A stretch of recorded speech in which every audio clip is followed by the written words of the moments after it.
Čaute, opäť vás zdravím a vítam na kanále Miesto činu. Moje meno je Drente a dnes sa opäť nachádzame na cintoríne v Dunajskej Strede na Malodvorníckej ulici a pôjdeme sa pozrieť na hrob jedného z menej známych Pápajovcov, ktorý zomrel v novembri 98 a jeho meno je Jozef Žemlie.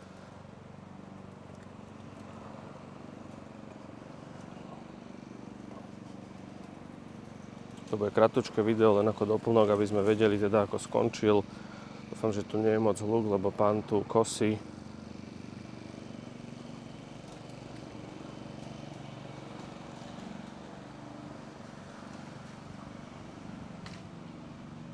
No a v rýchlosti sa pozrieme na hrob Jozefa Žemlieho.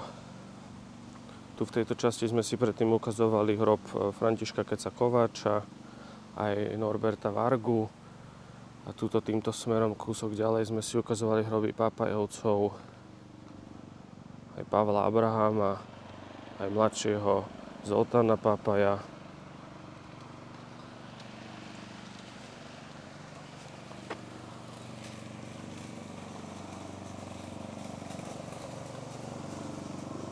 No, na tomto mieste sa nachádza hrob Jozefa Žemlieho.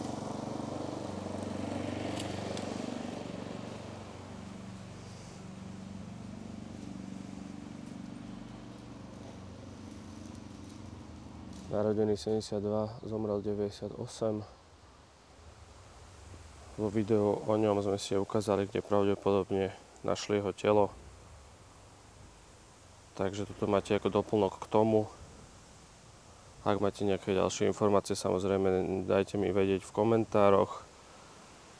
No, odo mňa je to odtiaľ to už všetko. Majte sa fajn.